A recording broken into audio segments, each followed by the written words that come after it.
Supreme court की फटकार, कार्रवाई को रहें तैयार और केंद्र सरकार की खिंचाई। थंबनेल आपने देखा होगा। आप लोग सोच रहे होंगे कि आखिर ऐसा क्या है। जानने के लिए वीडियो में लास्ट तक बने रहें, स्किप ना करें, आगे पीछे करके ना देखें। वीडियो शुरू करने से पहले मैं आपको बता दूं, देश के जो सीजीआई हैं श्रीमान डीवाई चंद्रचूड़ साहब, जब से उन्होंने सीजीआई यानी कि सुप्रीम कोर्ट ऑफ इंडिया के मुख्य न्यायाधीश का पदभार ग्रहण किया है, तब से आम आदमी के जो एक मन में एक टीस रहती थी कि न्याय नहीं मिलता, उसको काफ़ी हद तक उस टीस को दूर करने में कामयाब रहे हैं।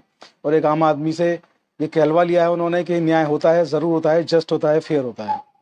और जब से उन्होंने कार्यभार संभाला है, तब से जो उनके नीचे की अदालतें हैं, चाहे वो हाई कोर्ट हो, चाहे वो डिस्ट्रिक्ट कोर्ट हो, वो भी अच्छा काम कर रहे हैं, बेहतर काम कर रहे हैं। लोगों में न्याय की उम्मीद जगी है, लोगों को न्याय मिलने लगा है। इसके साथ आप लोग देख रहे हैं कि ईडी किस तरीके की कार्रवाई कर रही है और ईडी पर किस तरीके की कार्रवाई हो रही है। ईडी जो है, क्या कहें, वर्तमान में सब कुछ ईडी है। और इसके साथ ही लोकसभा का चुनाव जो है, उसके नॉमिनेशंस भी शुरू हो गए हैं।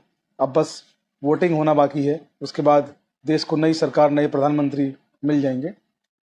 इसके अलावा आप लोग देख रहे हैं कि जो सबसे ज़्यादा हॉट टॉपिक इस वक्त अगर कोई है पूरे देश में एज ए लीगल, तो वो टॉपिक है दिल्ली की आबकारी नीति, दिल्ली शराब कांड, जिसमें दिल्ली के मुख्यमंत्री को तिहाड़ जेल भेज दिया गया है न्यायिक अभिरक्षा में।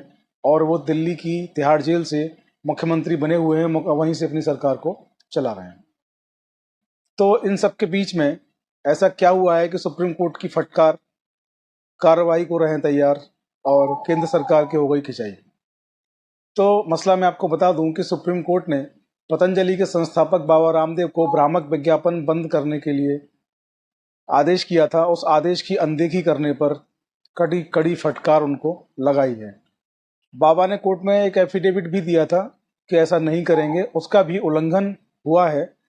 और जो भ्रामक विज्ञापन देने के लिए सुप्रीम कोर्ट ने मना किया था, वो भ्रामक विज्ञापन भी लगातार बाबा रामदेव की कंपनी जो है पतंजलि, वो लगातार उन भ्रामक विज्ञापनों को दे रही है। कोर्ट ने केंद्र सरकार से भी पूछा है कि पतंजलि की तरफ से गलत प्रचार किया जा रहा है, तो आप क्या कर रहे हैं। जो पतंजलि है, अगर वो गलत किसी अपने प्रोडक्ट का प्रचार कर रही है, तो आयुष मंत्रालय जो केंद्र सरकार के अधीन आता है, वो क्या कर रहा है। कोविड की जब कोई दवाई नहीं थी, कोविड का जब कोई उपचार नहीं था, तो कैसे बाबा रामदेव ने कहा कि उनके पास कोविड का पूरा उपचार है।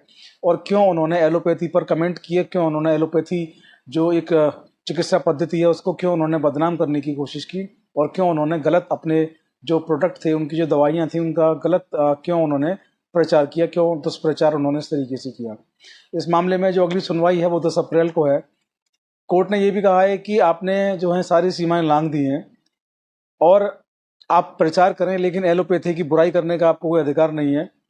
पूरा मामला देखते हुए बाबा रामदेव और बालकृष्ण जो एमडी हैं पतंजलि के, इन दोनों को व्यक्तिगत रूप से तलब किया गया था। दोनों व्यक्तिगत रूप से सुप्रीम कोर्ट में हाजिर भी हुए। मामले को जाता हुआ निकलता हुआ देखकर बाबा रामदेव ने आनंद फानंद में तुरंत जो है सुप्रीम कोर्ट से माफ़ी मांग ली। और उनके वकील थे, उन्होंने दलील भी दी कि हमें ऐसी जानकारी नहीं थी कि इस तरीके का कोई आदेश सुप्रीम कोर्ट ने किया है।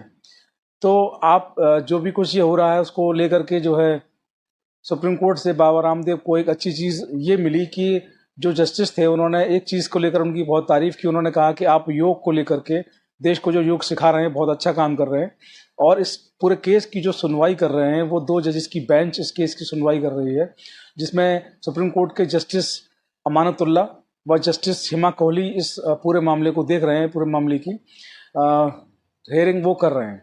तो सुप्रीम कोर्ट ने फटकार लगाई है पतंजलि को, और सुप्रीम कोर्ट ने कहा है कि कार्रवाई के लिए तैयार रहें। गलत और भ्रामक प्रचार जो है आप लगातार कर रहे हैं, सुप्रीम कोर्ट के मना करने पर भी कर रहे हैं। सुप्रीम कोर्ट ने आपसे ये भी कहा था कि 1 करोड़ रुपए का जुर्माना आप पर लगाया जाएगा प्रत्येक प्रोडक्ट के लिए, फिर भी आप गलत प्रचार कर रहे हैं। और आप एफिडेविट देते हैं न्यायालय में कि नहीं करेंगे, और एफिडेविट देने के बाद भी आप गलत प्रचार कर रहे हैं। जब उनके वकील ने जब दलील दी कि उनको इस बात की जानकारी नहीं है, तो सुप्रीम कोर्ट की जो बेंच थी वो नाराज हो गई और उन्होंने कहा कि ऐसा कैसे हो सकता है कि आपको इस बारे में जानकारी नहीं है। तो वीडियो अच्छा लगा हो तो इसको अपने दोस्तों साथियों तक शेयर ज़रूर करें। स्वदेशी अपनाना अच्छी बात है, कोई इसमें बुराई नहीं, लेकिन झूठ और फरेब के विज्ञापन करना भी बहुत गलत है। और सुप्रीम कोर्ट जो देश की सर्वोच्च न्यायिक संस्था है, अगर वो कहती है कि भ्रामक विज्ञापन है आपके, उनको बंद करिए, तो सुप्रीम कोर्ट की बात को तुरंत मान लेना चाहिए था। इस तरीके की बात को ना मान करके बाबा रामदेव ने जो कंटेम्प्ट की जो एक तरह से कहेंगे कंटेम्प्ट जो किया है, न्यायालय की जो अवज्ञा की है, न्यायालय के आदेश को ना माना है, इसके लिए इन पर कार्रवाई भी हो सकती है। फिलहाल बॉल जो है सुप्रीम कोर्ट के पाले में है। 10 अप्रैल को इस मामले की अगली सुनवाई जो होनी है, जो भी कुछ होगा उससे आपको अपडेट कराते रहेंगे। आप लोग बने रहें official Prateek Chaudhary YouTube channel पर। चैनल को सब्सक्राइब करना ना भूलें और हमारे दूसरे YouTube channel Chaudhary legal associate को भी सब्सक्राइब करना ना भूलें। इसके अलावा आप लोग हमें फेसबुक, इंस्टाग्राम, व्हाट्सएप, टेलीग्राम पर भी शेयर, फॉलो, सब्सक्राइब करना ना भूलें। हमारे जो लिंक हैं आपको डिस्क्रिप्शन बॉक्स में मिल जाएंगे। जय हिंद, जय भारत, नमस्कार।